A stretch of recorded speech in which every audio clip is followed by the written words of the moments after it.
ይህንን ጥሪያችንን ለምትሰሙ ሁሉ የጌታ ጸጋና ሰላም ይብዛላችሁ። ጸጋ የኢትዮጵያ ወንጌላዊት ቤተክርስቲያን በህብረት የቆየችባቸውን ዓመታት ጨምሮ 40ኛ ዓመት የምስረታ በዓሏን ለማክበር በዝግጅት ላይ እንገኛለን። በእነዚህ 40 ዓመታት ብዙ ውጣ ውረዶችን ብናሳልፍም የኢየሱስ ክርስቶስ ወንጌል ተሰብኳል፣ ብዙዎችንም አስተናግደናል። ለዚህ ሁሉ ምክንያቱ የአምላካችን አብሮነት ስለሆነ ይህ ዓመት ለአምላካችን የምስጋና ስራውን የምንዘክርበት ዓመት ነው። የምስጋና በዓሉ ከጁን እስከ ዲሴምበር 2026 ድረስ የሚዘልቅ ሲሆን በእነዚህ ጊዜያት ከተለያዩ ስፍራ ለሚመጡ በዚህ ቤተክርስቲያን እግዚአብሔር ያደረገላቸውን መመስከር ለሚፈልጉ ቅዱሳን ሁሉ ቀድሞ ቢያሳውቁን ፕሮግራም እናዘጋጃለን። ጌታ ዘመናችሁን ይባርክ።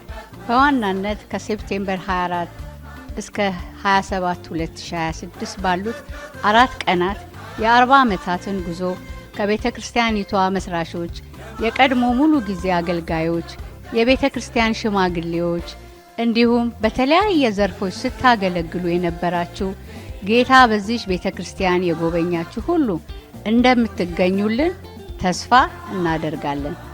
Όλα τα παιδιά και οι νέοι που γεννήθηκαν στην Εκκλησία των Αθηνών και ζουν σε διαφορετικές χώρες θα τιμηθούν στις 24 Σεπτεμβρίου. Σεπτέμβρη,